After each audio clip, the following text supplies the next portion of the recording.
las marcas están continuamente creando consumidores, creando perfiles de consumidores o buscando cómo pueden penetrar en los pensamientos del consumidor para modificar sus hábitos de compra.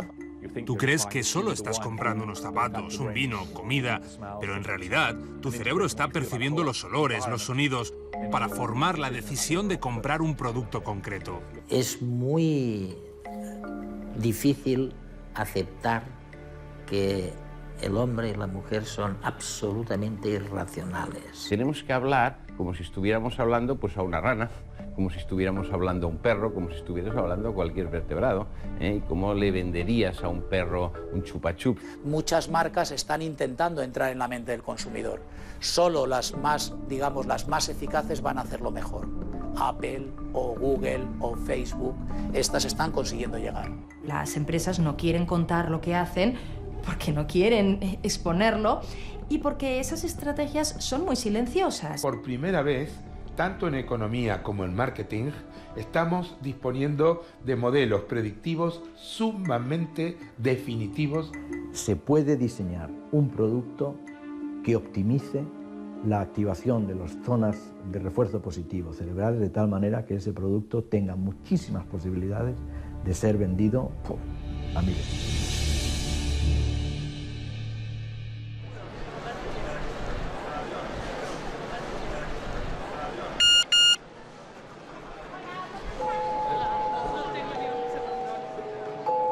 Tomamos decisiones de compra casi a diario. ¿Pero somos libres cuando compramos? ¿De qué dependen nuestras decisiones de compra? ¿Qué nos llama la atención entre miles de ofertas? ¿Nos comportamos todos igual en estas bulliciosas calles comerciales? ¿Tenemos necesidades o nos las crean?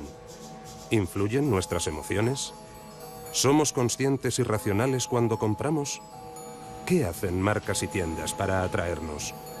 ¿Cómo se activa lo que se conoce como el botón de compra? ¿Por imitación? ¿Actuamos como si fuera un ritual? ¿Qué sentimos cuando compramos? Marcas y empresas están cada día más interesadas en lo que ocurre en nuestro cerebro. Quien mejor lo conozca tendrá más ventajas frente a sus competidores. Casi no percibimos por la inercia de la costumbre cómo estamos rodeados y saturados por una oferta torrencial que hace que constantemente empresas y marcas busquen las 1001 maneras de seducirnos. Nos crean fantasías e ilusiones para que las elijamos. Casi nunca somos conscientes de cómo lo hacen. Quieren saber con el menor margen de error qué es lo que nos puede atraer. Nos buscan y nos encuentran para saber qué queremos, qué nos gusta. ¿Qué pasa por nuestra cabeza cuando elegimos? ¿Lo hacemos espontáneamente? ¿Cuál será el código de barras que llevaremos a la caja? Hoy, las estrategias de venta pasan por estimular nuestros sentidos, generar emociones y crear experiencias cuando compramos. Numerosos especialistas asesoran sobre cómo hacerlo, como el equipo que trabaja en este laboratorio coordinado por Charles Spence, del Departamento de Psicología Experimental de la Universidad de Oxford, Inglaterra. Si el comportamiento de un consumidor que sale de compras se basara solo en adquirir una serie de productos, lo haríamos todo por Internet. En los casos en los que seguimos yendo a las tiendas para comprar cosas en los países desarrollados, es porque hay algo en la experiencia que nos atrae. En muchos casos, la gente acude a las tiendas en busca de una experiencia. Hay unas tiendas de ropa muy populares entre los adolescentes, de la cadena Hollister, donde hay una música atronadora, un olor, una iluminación, modelos semidesnudos. Todo ello es muy atractivo para los sentidos. Y a veces, la gente va a esas tiendas en parte solo por la experiencia.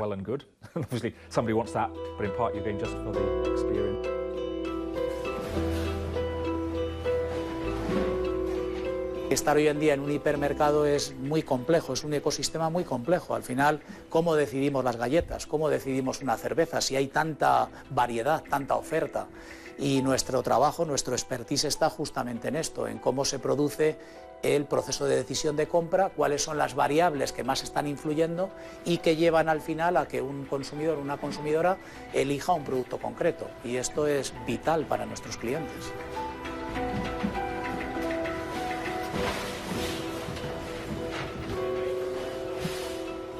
¿Cuál es el problema que tenemos ahora la gente del siglo XXI? ¿Cuántos impactos publicitarios calculáis que recibimos diariamente? Muchísimos. Sí. Recibimos 2.500 todos los días. Lo sensorial es un engranaje más de una estrategia de marketing. Y para que esta funcione, Javier González les explica a los alumnos de este máster en marketing relacional, directo e interactivo, que hay que evitar la indiferencia del consumidor que huye del excesivo ruido publicitario. Nuestro enemigo como profesionales del marketing es la indiferencia. Lo estaba comentando en clase, o sea, el 99% de los impactos se pierden. Si tú quieres estar en el 1%, cuantas más armas utilicen, más posibilidades tienes de sobrevivir. Y entonces, si no eres capaz de presentar una buena experiencia sensorial y una buena experiencia de cliente, vas a perder contra el que lo va a presentar.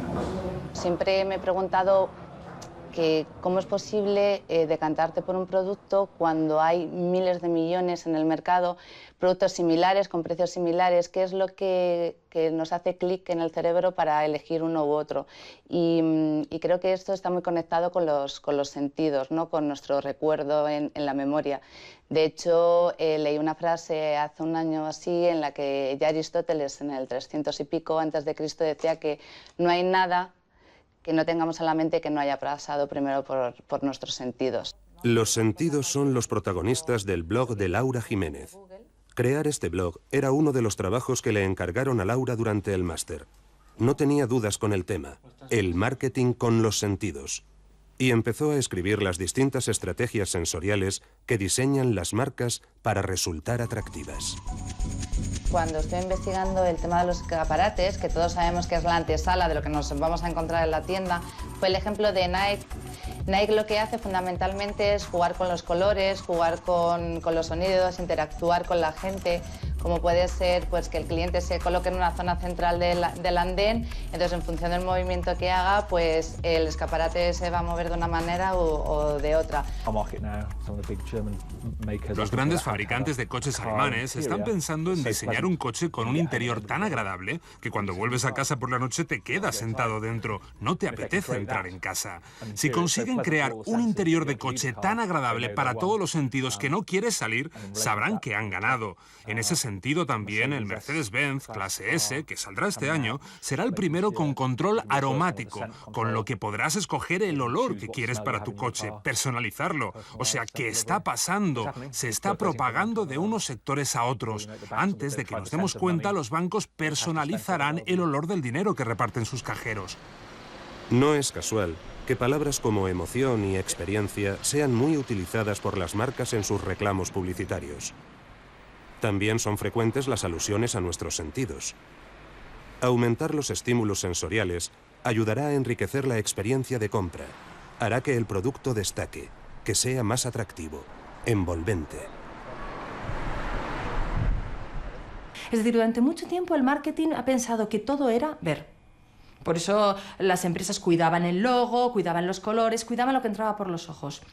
Y es en este momento cuando nos damos cuenta que, puesto que el consumidor no solo tiene un sentido, y aun cuando para el grueso de la población la vista manda mucho, los demás sentidos pueden aportarte mucha información y contribuir a que tus experiencias sean más intensas. Entonces, lo que aportamos ahora es que trabajamos sobre esos otros sentidos. A la hora de explorar visualmente los sitios, estamos muy influidas por la posición de los ojos. Nosotros miramos hacia adelante, de manera que todo lo que aparezca en nuestro campo de vista delantero tiene un 80% de probabilidad de ser visto. Lo que se va poniendo a los lados... Estudiar al consumidor, observar a las personas cuando compran, es una de las pasiones de Diana Gavilán. Con este paseo por la Gran Vía en Madrid, nos explica cómo las tiendas tratan de seducirnos y conquistarnos con sus propuestas sensoriales. Todo lo que queda a la derecha... No siempre las percibimos, pero consiguen que nos paremos, que nos asomemos, que entremos y, desde luego, que nos quedemos. Entonces, lo importante que en una calle que hay cientos de propuestas, cómo llama la atención y que la gente se pare. Vamos a ver, no todas las propuestas de la calle van dirigidas a los mismos consumidores. A lo mejor puntualmente se dan casos, pero no es el mismo tipo de cliente. Aquí hay un H&M que es muy interesante porque vemos cómo esto era un antiguo local de cine, era el Cine Avenida, y han conservado toda la arquitectura interior, que es espectacular, incluso la señalética, se ve que se puede subir a la sala 1, a la sala 2, y lo único que han hecho ha sido insertar el producto. Entonces, esto es muy atractivo porque produce una novedad inesperada. En marketing hay que procurar que los estímulos sean congruentes, pero hay veces que la incongruencia, y aquí la hay, vemos como no es el escenario habitual de un H&M, producen sorpresa, y para el consumidor la sorpresa siempre es un reclamo. Cuanto menos sensorial es un producto, más necesita ser sensorial. Y aquí tenemos un ejemplo, yo creo, muy bueno de cómo conseguir dotar de sensorialidad a algo que esencialmente el consumidor no lo percibe. Entras y percibes un olor curioso entre, yo diría, como metal, plástico, que es como si oliera a futuro, y frontalmente te vas a encontrar con un video wall en el que se proyectan imágenes de la marca. Y toda la información que se le da al consumidor está en pantallas. De manera que la idea de futuro se percibe por todos los lados. Y además de esa idea de futuro se invita al consumidor, al que entra, al visitante, a que toque todo. Luego lo combina todo, combina la vista, combina el olfato, combina el tacto. Es realmente un ejercicio de sensorialidad muy brillante. ¿Cómo los sentidos pueden afectar las emociones? Por ejemplo, si ingresamos a un local pequeño, pero este local o esta superficie pequeña está invadida con aroma a manzana o de pepino, que en el ambiente esté impregnado en forma equilibrada, no en exceso, de aroma a manzana o pepino, automáticamente nuestro estado emocional cambia y percibimos que el volumen y la superficie es mayor. Si subimos escaleras o bajamos escaleras en un centro comercial, nuestro estado de ánimo y las emociones también se modifican. Y esto tiene un impacto directo en el desembolso que estamos dispuestos a realizar. Muchas de nuestras investigaciones tratan de comprender cómo están interconectados nuestros sentidos, lo que oímos, lo que vemos, lo que olemos, lo que probamos y lo que tocamos. Cuando le preguntas a un consumidor, ¿por qué has comprado esta botella de vino en vez de aquella?, te contestará algo sobre el origen de la cepa, pero en realidad, si una botella es más pesada, es más probable que la compres porque creerás que es de mejor calidad. Por tanto, el peso de la botella ha condicionado tu percepción.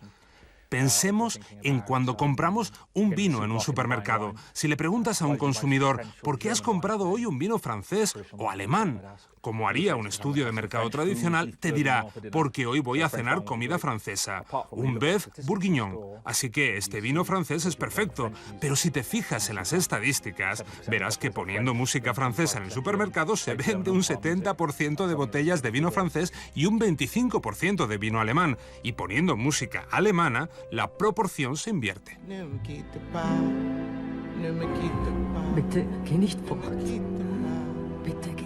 Se han hecho experimentos con individuos que se les ha hecho resonancia magnética, se les ha dado Coca-Cola o Pepsi-Cola.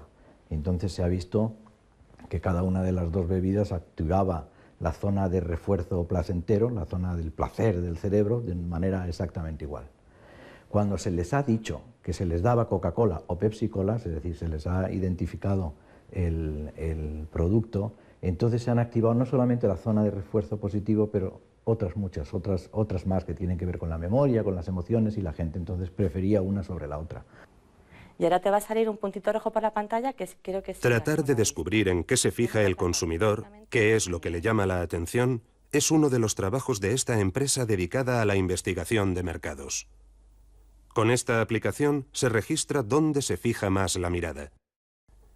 Es una de las técnicas utilizadas una y otra vez para analizar la eficiencia de un anuncio o el impacto de un producto. El tema de la presencia de la figura del hombre y la mujer semidesnudos y una campaña con mucho contenido erótico, y estábamos preocupados por cuál era el peso de cada uno de los elementos en la campaña. El eye tracker nos ha ayudado a chequear cómo la figura humana efectivamente capta mucho del interés, del protagonismo de la campaña, pero marca y producto no se... Las reuniones con grupos seleccionados de consumidores sirven para analizar sus reacciones espontáneas. Los consumidores, consciente o inconscientemente, no siempre dicen la verdad en las encuestas. Hay que investigar cómo funcionan sus mentes. cómo toman las decisiones. Lo que lleva es a una situación muy aspiracional. Gusta tanto a los chicos como a las chicas quieren estar en esta situación. Pepe Martínez, el responsable de esta multinacional en España, es psicólogo. No es raro en empresas de estudios de mercado. Tratan de entender las decisiones del consumidor, su relación con las marcas, los secretos del éxito. Los productos, dice, tienen que tener algo de innovación, ser seductores, fáciles de usar, útiles y de precio razonable. Son las tendencias para acercarse al producto ideal y crear vínculos emocionales con una marca. Vamos siguiendo su discurso libre. Y esta foto, por ejemplo, ¿por qué habéis elegido el de la lámpara? ¿Para la marca Apple? Es como tener un genio ahí dentro. O sea... Apple es una marca que estimula las emociones de los consumidores. Es muy deseable. Por eso el consumidor está dispuesto a pagar más. Por eso está dispuesto a pagar más. ¿Por qué? Porque le está dando tecnología, le está dando diseño. Es toda una experiencia de los sentidos. Se trata de que el consumidor tenga una relación con la marca muy especial, porque esa marca verdaderamente le atrae, se identifica con ella, es aspiracional. Ese es digamos que es el truco.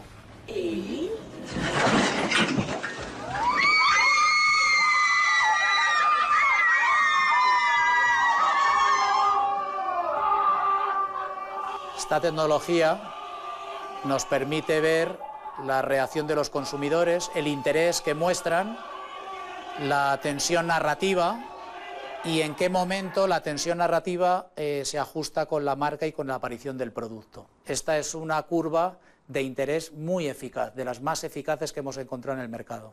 Hoy sabemos que las emociones son absolutamente imprescindibles a la hora. Su conocimiento es absolutamente imprescindible para saber la decisión que va a tomar el comprador, ¿no? Esto es un descubrimiento reciente de hace unos 10 años, en el que hemos descubierto que la intuición es mucho más decisiva que la razón. Es más, el espacio que ocupa la intuición en el cerebro es muchísimo mayor que el espacio ocupado por la razón. La gente no razona, la gente reacciona emocionalmente. He preparado una presentación que te enseño ahora si quieres. En Barcelona, Beth Prat, responsable de una empresa de asesoría en estrategia sensorial, trata de emocionar a sus clientes. Lo que te interesa a ti como marca es generar una imagen, una identidad de marca que sea uniforme por todo el mundo. Lo que decíamos, cuál es la intención que queremos conseguir en vuestros establecimientos y para quién. Esta vez la visitan dos ejecutivas de una multinacional española, productora y distribuidora de superficies de cuarzo y mármoles. Quieren cambiar el concepto y la puesta en escena de sus centros de venta. Un encargo complejo. ¿A qué tiene que oler Cosentino? Entonces estamos hablando que es una marca que se dedica a trabajar con algo tan interesante como minerales, o sea, algo que viene de la naturaleza, con lo cual tiene una parte de autenticidad, con lo cual puede o debe, creo yo, de ser una fragancia con personalidad, que esté marcada, que la gente... Buscar un aroma adecuado es una de las opciones, pero hay muchas más. Aquí trabaja con un acorde de mármol, pero hay notas orientales, que esto lo que hace es dar, con lo cual yo creo que si luego vamos hacia... Manuel nos va a ayudar un poquito a interpretar lo que queremos transmitir a través de la música. Estamos buscando un espacio donde sea interesante trabajar, donde nos sintamos cuidados. Esto es otro concepto. Vamos a ver qué podemos poner por aquí.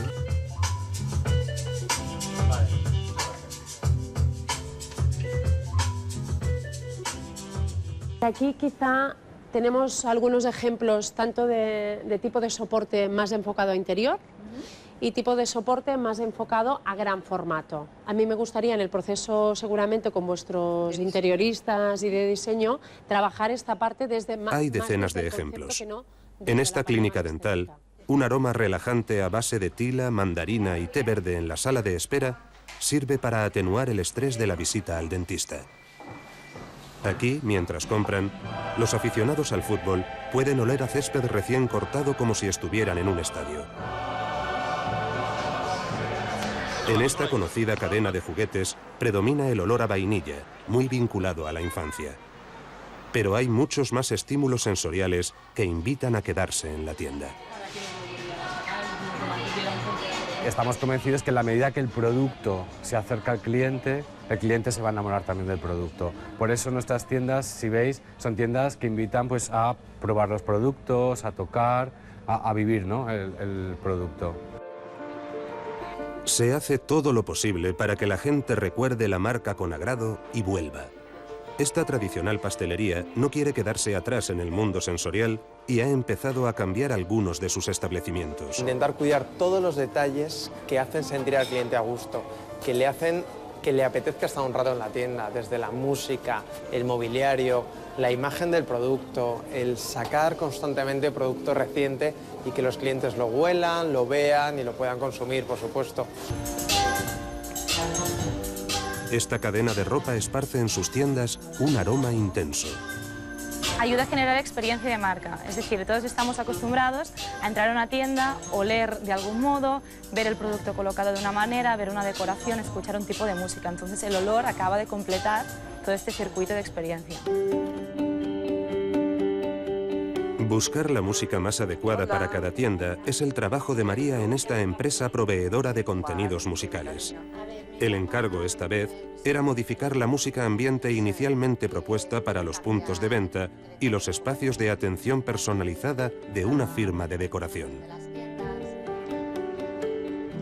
Lo más importante para nosotros es que podamos con la ambientación musical conseguir que la gente entre y de alguna manera se anime y bueno, pues produzca esa sensación de que te apetece comprar, ¿no? Que es un poco lo que nosotros estamos buscando. Yo os propondría un cambio de canal, un canal un poco más animado, con un ritmo un poco más alto. Tenemos uno en concreto que tiene un poquito de bossa nova y otros temas. Bueno, Cris también. Tiene temas brasileños que le van a dar mucha fuerza, esa modernidad y dinamismo que quizá estéis buscando para vuestros puntos de venta.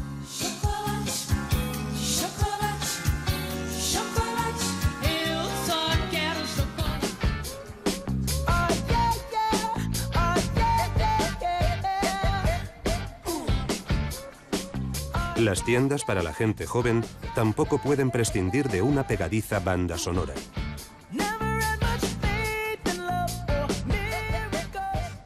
Es una tienda que te permite en cada rincón descubrir nuevas experiencias, tanto por la disposición de producto como por la iluminación, como por los detalles de decoración. El criterio que tenemos es actualidad, música dirigida a cliente joven, variedad, diversión, que les haga bailar, que les haga cantar mientras están en la tienda y se sientan cómodas. Al final se trata un poco de que tengan la misma música que tienen en su iPod, y que escuchan a diario.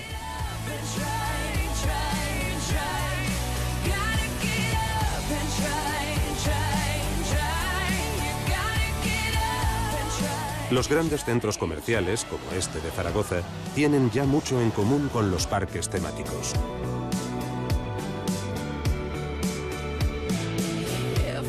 Un espacio diseñado para crear emoción. Entonces el cliente viene aquí a vivir experiencias, no viene exclusivamente a la compra tradicional, ¿no?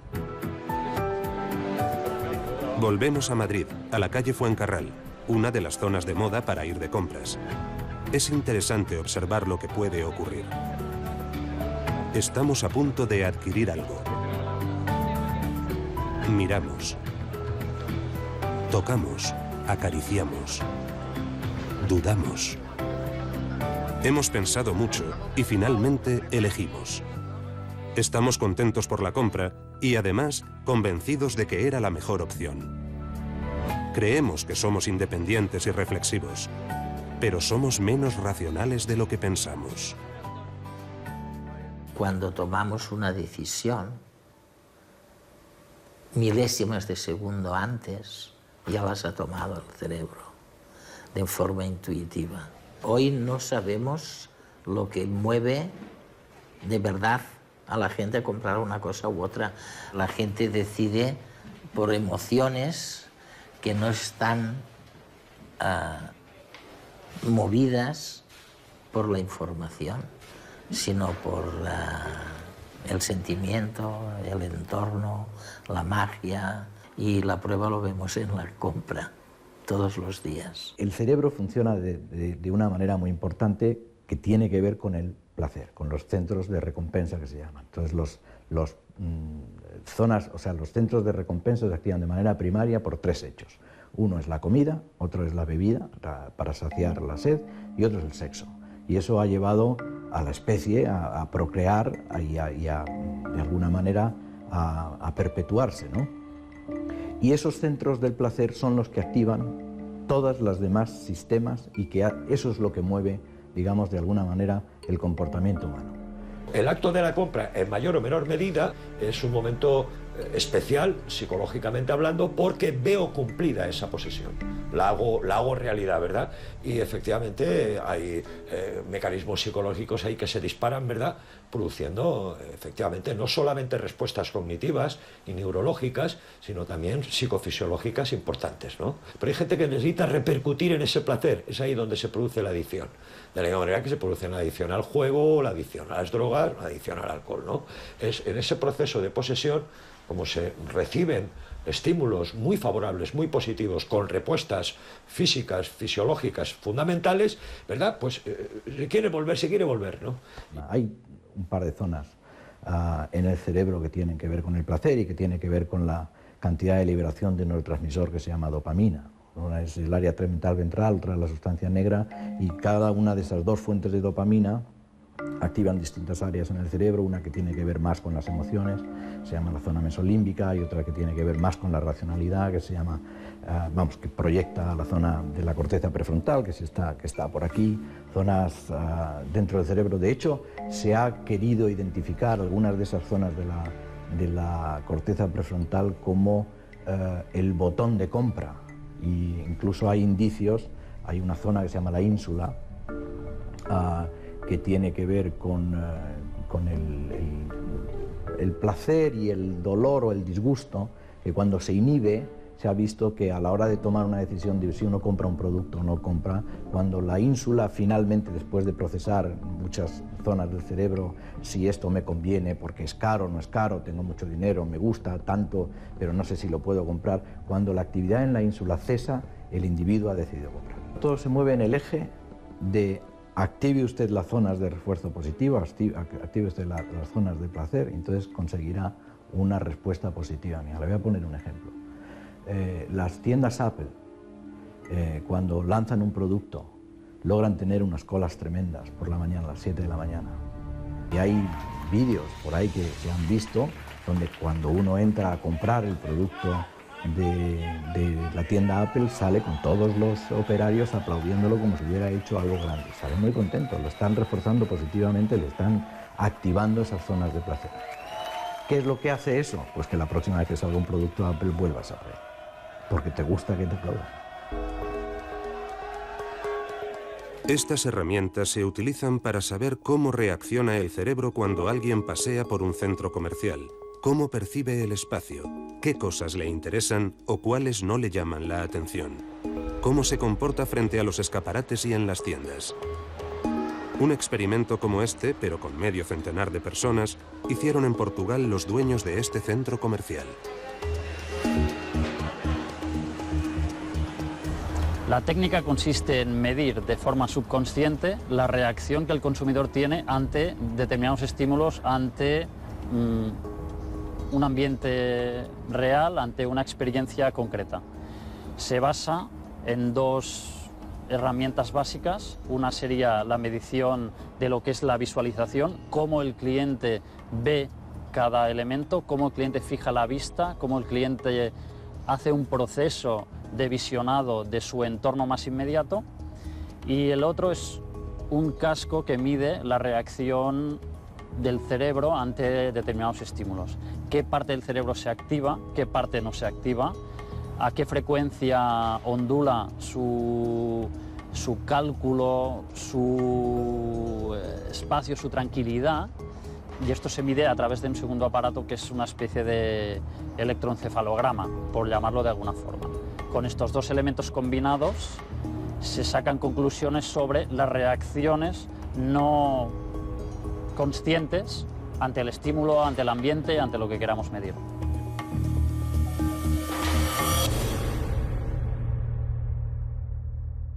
Hemos obtenido mucha información sobre los niveles de agrado y los niveles de no agrado de todo lo que son los estímulos a que un cliente está sometido cuando entra en un centro comercial. Con el neuromarketing descubrimos cosas que con la convencional no podríamos descubrir, ¿no? El ejemplo del cubrealarmas saliendo de la tienda, ¿no? Un consumidor normal, si tú le preguntas ¿has vivido algún momento de estrés en esta tienda?, te dice que no. Mientras que el neuromarketing lo que hace es detectar que este consumidor, al pasar por el arco de alarmas, ha subido su tensión, su emoción negativa, y esto le ha generado, entre comillas, un pequeño estrés. Entonces, el neuro está indicando que aquel punto es un punto crítico donde el consumidor lo está pasando mal, entre comillas, y en cambio es incapaz de verbalizar esta situación. Hola, Clemente, ¿qué tal? ¿Qué tal? Bien, mira, ¿vas a poder acompañarme por aquí? Sí. Clemente Cebrián, propietario de una cadena de ropa, no se olía que podía querer algo más que la renovación del aspecto de sus puntos de venta. Almudenal nos ayude a encontrar vuestro aroma. Realmente nosotros vamos a un público joven, relativamente joven, de 15, 16, 17 hasta 20, 20 y tantos años, pero luego por otro lado también tenemos un público mayor, de 30 y tantos, 40 y tantos, 50 y tantos años. El equipo de Juan Miguel Antoñanzas, creador hace 7 años en Madrid de esta empresa de aromas, le convenció para que introdujera una fragancia que coincidiera con el espíritu de sus tiendas.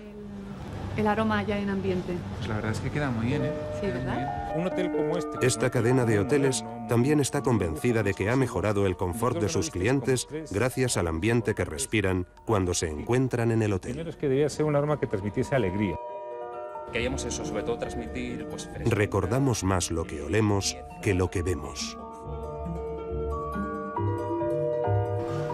Adolfo Toledano, otorrinolaringólogo del Hospital de Alcorcón, coordina un equipo multidisciplinar que incluye ingenieros, médicos, enfermeros, físicos, químicos y psicólogos de la Universidad Rey Juan Carlos de Madrid, que investigan y tratan la rehabilitación de personas con pérdida de olfato.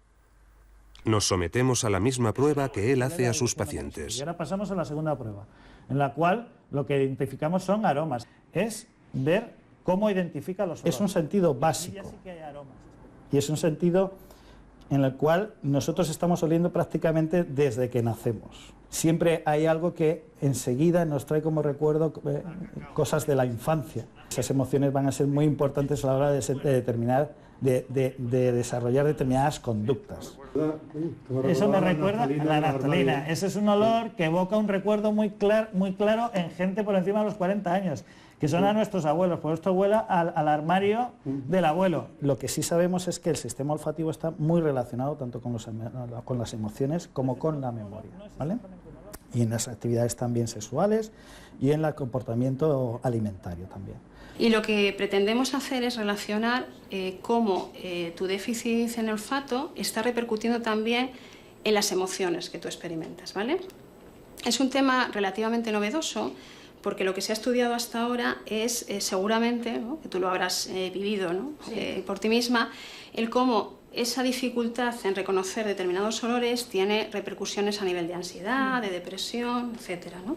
Pero ahora lo que tratamos de ver es cómo además ese déficit te puede afectar a ti a la hora de experimentar determinadas emociones e incluso de qué hacer con esa emoción, de cómo regularla y de cómo trabajar con esa emoción que te produce el no tener esa capacidad de oler determinados aspectos, ¿no?, determinados estímulos que antes olías. Estamos todavía con 30 pacientes, no podemos dar unos datos generalizados hasta que no tengamos más, pero lo que estamos observando es que las personas que tienen ese déficit a la hora de identificar olores tienen más dificultades a la hora de identificar emociones, ¿eh? Y eso es un dato pues muy interesante, porque la identificación emocional, el saber cómo uno se siente, es básico en todo el comportamiento de las personas, ¿no? Cuando yo identifico mi estado emocional, es cuando lleva asociando un determinado comportamiento.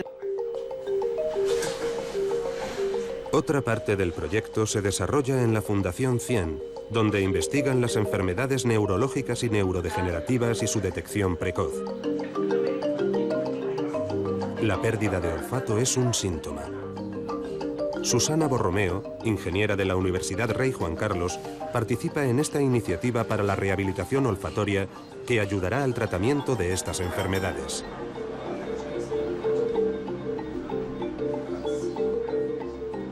Los estudios de olfato con resonancia magnética funcional son unos estudios relativamente nuevos, se hacen en muy pocos centros, aquí en España es el único centro donde se realizan.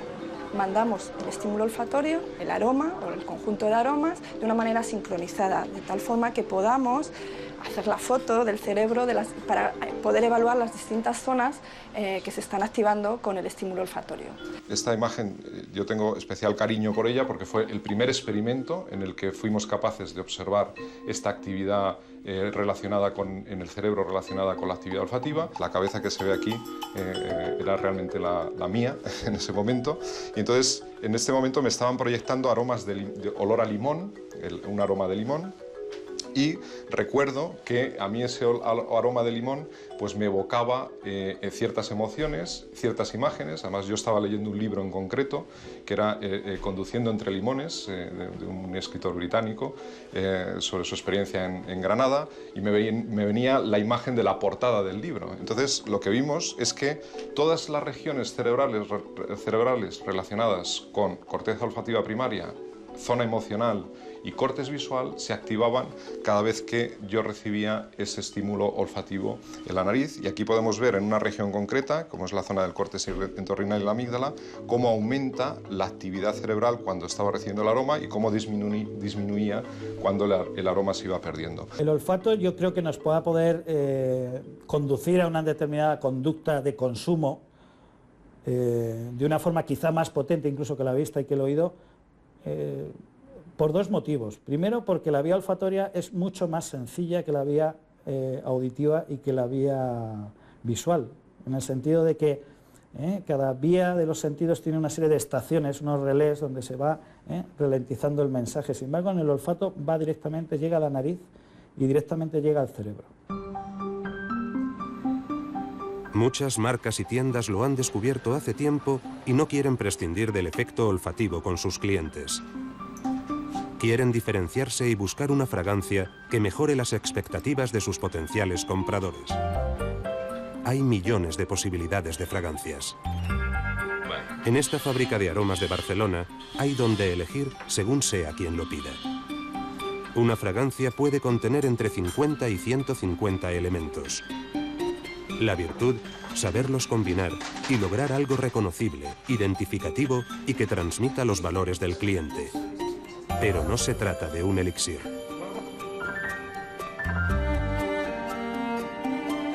Tenemos solicitudes del cliente que dice, yo quiero una fragancia para vender más. A ver, reforzamos marca, nos posicionamos y comunicamos. El hecho de, por tener una fragancia, vender mucho más, yo eso no creo que sea así. No existe una fragancia que te haga vender más. Existe una fragancia que comunica tus valores y tu marca, pero no que te haga vender. ¿Por qué? Porque no tenemos una relación compra de algo y fragancia. Si eso existiera, a lo mejor sí que tendríamos, pero no la tenemos.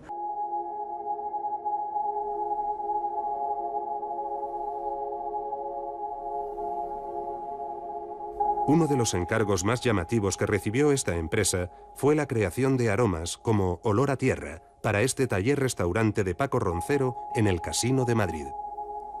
Un lugar exclusivo para investigar y disfrutar de una sinfonía de propuestas multisensoriales. Un menú algo más que especial.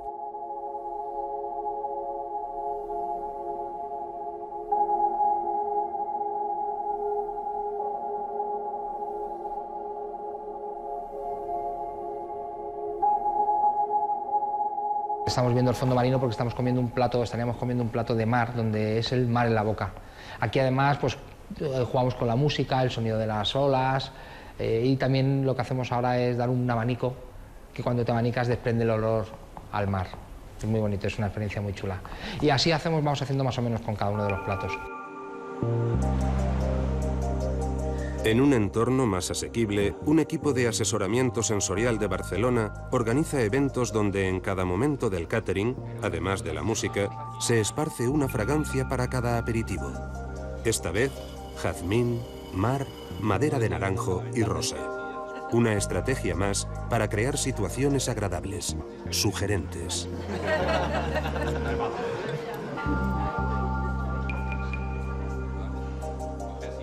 Si, por ejemplo, entramos a una casa que queremos comprar, o por el contrario, que quisiéramos vender una casa o un piso, si esta casa tiene en algún sitio,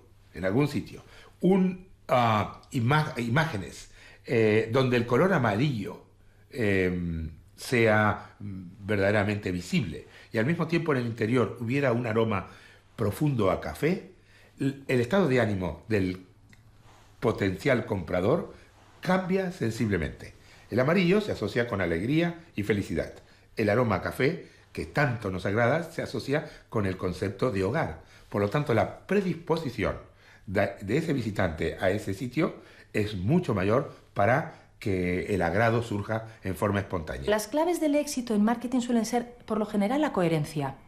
Y la coherencia es un concepto muy complicado. La coherencia es que todo encaje, y todo encaje de una manera consistente. Al primer grupo les voy a pasar este estímulo.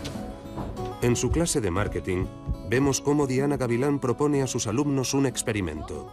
Comprobarán sus reacciones según el estímulo que reciban. Estímulo. No se da la vuelta, no, dámelos, me los dais.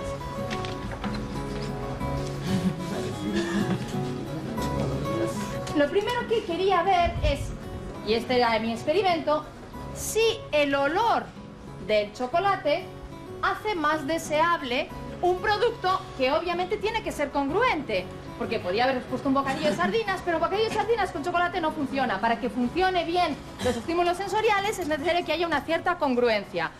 Cuando un consumidor se enfrenta a estímulos incongruentes, eso le produce confusión. Quiero decir, estoy pensando ahora en el caso, por ejemplo, de Nespresso, que es un ejemplo que a mí me gusta mucho porque plantea una cosa que es una realidad, y es que todos teníamos cafetera. Y ha conseguido poner en muchísimos hogares una Nespresso o una marca tipo Nespresso.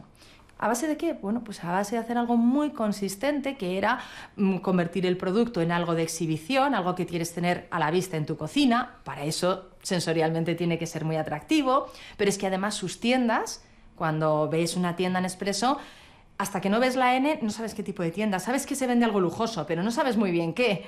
Es decir, ha convertido el café en algo que es casi un producto de culto, cuidando muy bien y de manera muy consistente todos los estímulos.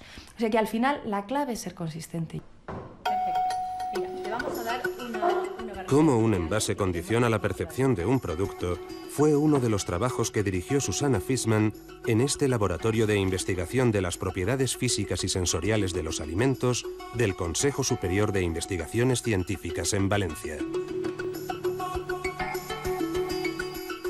Y hay que ver la cantidad de datos diferentes que obtenemos cuando prueban la barrita sin ninguna información o prueban la barrita sabiendo perfectamente de qué se trata, qué composición tiene, qué cantidad de fibra y demás. Porque las expectativas son diferentes. Por ejemplo, si yo cojo un envase de una barrita y veo que tiene una gran cantidad de fibra, automáticamente voy a pensar que es un producto que va a estar un poco seco, que va a estar granuloso, que me va a costar trabajo masticar, tragar.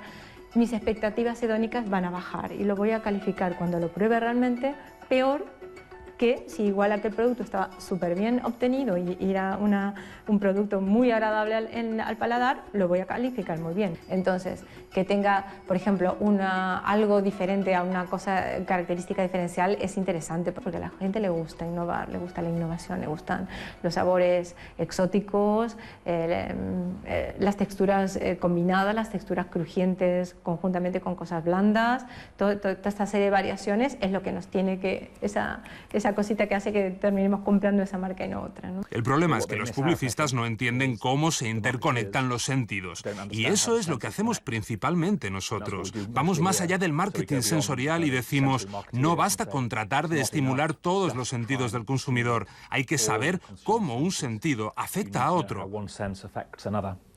El trabajo que desempeñamos aquí, por ejemplo, si descorriera esa cortina negra se lo podría enseñar. Tenemos una pequeña muestra de tela, convocamos a unos consumidores, les hacemos tocar esa tela, o puede ser un mechón de pelo, y les preguntamos lo suave que les parece. Y dicen, este es más suave que este otro. En realidad no son exactamente iguales, porque una de las muestras está perfumada, huele a limón o a otro aroma agradable. El consumidor cree estar juzgando lo que está tocando, pero en realidad el olor está cambiando su experiencia táctil. Hay muchos ejemplos de cómo, cambiando un sentido, otro sentido se ve afectado, de tal forma que es imposible que los propios consumidores sean conscientes. Ni siquiera los psicólogos saben bien cómo están interconectados los sentidos.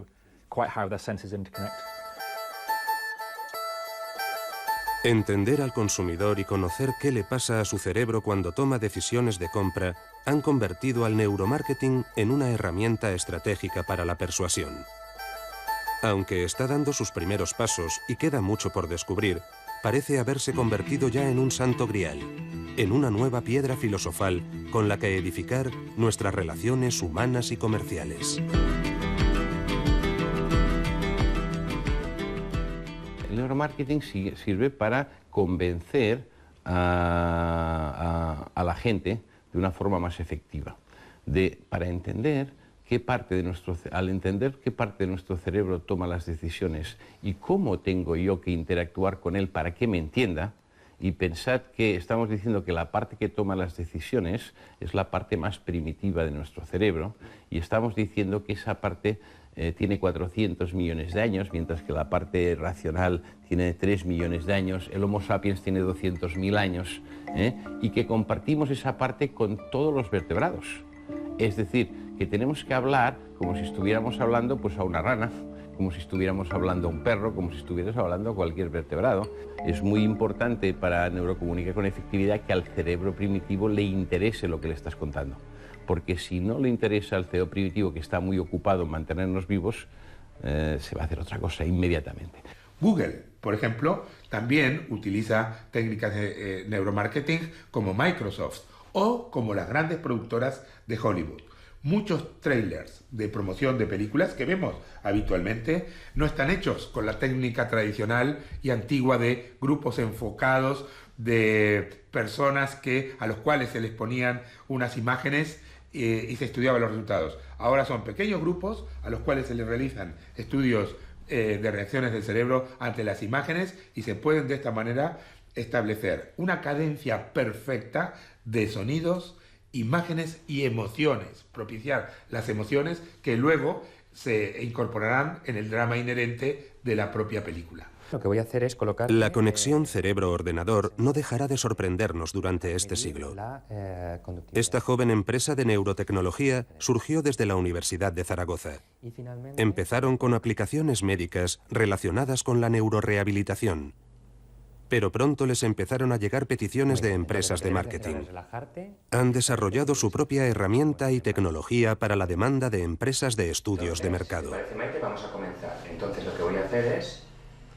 Esto, por ejemplo, es un laboratorio de instrumentación en el que lo que hacemos es adquirir una especie de escáner cerebral en el que medimos la actividad eléctrica del cerebro, y al mismo tiempo podemos monitorizar un montón de señales al margen de esta, como puede ser el volumen de pulso sanguíneo, los latidos del corazón, acelerómetros. Tenemos un montón de tecnologías que nos servirían para monitorizar el cuerpo, para después que los ingenieros, cuando analicemos la señal, podamos extraer nuestras conclusiones. Nos puede venir un cliente y nos dice: tengo un anuncio de 30 segundos y me interesa cortar un poquito el anuncio porque le sale más barato, pero sin perder ese componente emocional, ese impacto emocional. Entonces nosotros haríamos un estudio y podríamos ver frame a frame cuáles son los momentos de máxima intensidad emocional y cuáles, sin embargo, parece que están más tranquilos, con lo cual ahí se podría retirar parte del anuncio. Nos interesa básicamente saber... Al término de la entrevista, asistimos al encuentro de María López con un profesor de marketing que asesora a una conocida empresa de colchones que le ha contratado para analizar sus campañas.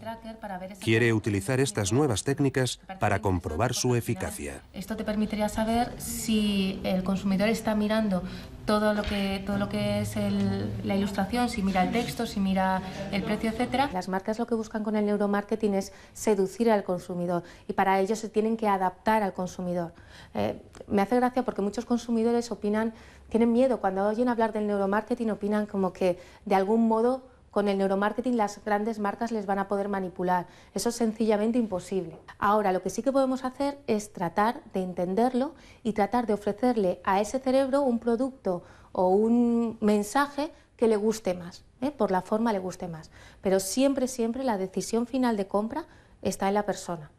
Nosotros llevamos 15 o 20 años trabajando con compañías, estudiando el cerebro, la mente del consumidor, mientras está mirando un anuncio, el envase de un producto. Pero durante los 10 primeros años, las compañías nos decían, no podéis contárselo nunca a nadie. Muchas compañías estaban muy asustadas por lo que pudieran decir los consumidores si se descubriese que Coca-Cola, por ejemplo, o McDonald's, o quien sea, estaba usando escáneres cerebrales para estudiar la mente del consumidor. El recurso más inteligente que tienen los expertos en marketing, las marcas, los establecimientos, es decir que el consumidor no es tonto, que es muy inteligente, que sabe lo que compra, que él es el que decide realmente. Y bueno, de alguna manera sí, decidimos teledirigidos por el marketing. Realmente hay una manipulación al consumidor para que decida qué compra y por lo tanto se le está de alguna manera engañando o forzando una decisión de compra en relación a unas técnicas de marketing muy sofisticadas. Yo eso digo a mis alumnos, el consumidor tiene una tendencia a considerar que hay manos negras, pero hay manos negras en todos los ámbitos. La mano negra del marketing puede ser una, a la gente le gustan las conspiraciones y también le gustan los marcianos y las pitonisas. Quiero decir, a todos los seres humanos nos gusta una cierta idea de mágico y de algo que no controlamos y que nos dirige. Es una utopía pensar en que se podrán manipular a las personas o que se podrán controlar a las personas. Se tendrá más información, sí, pero en definitiva el decididor último somos nosotros mismos. Todo se soluciona con educación, todo. El problema es que no nos enseñan a comprar. Hasta que no entendamos que comprar es una parte fundamental, porque es algo que realizamos la mayor parte de los días, de la educación de una persona, pues va a ser muy complicado. Va a ser muy complicado que alcance a la gran masa. Sin embargo, yo creo que es absolutamente clave el saber diferenciar entre un agente de marketing que a veces no termina de ser honesto, por lo mismo que te estoy diciendo, porque toma atajos, y una serie de personas que no deberían salir a comprar si no tienen un mínimo de educación y están mínimamente preparadas para salir a una jungla cada vez más sofisticada. La jungla de nuestras emociones y sentimientos invade nuestro organismo y teje una malla de destellos en un órgano fascinante, protagonista del gran reto de este siglo, el cerebro. Es el computador central de nuestro cuerpo, donde surge la mente. Sin él nada existe. No habría sentidos ni emociones, que son los que deciden cómo percibimos el entorno y cómo nos relacionamos. Los sentimientos, dice el neurólogo Antonio Damasio, son los cimientos de nuestra mente, revelaciones del estado de la vida en el seno del organismo entero. Sin emociones no nos podemos comunicar. Sin emociones no podemos decidir. Porque somos lo que sentimos.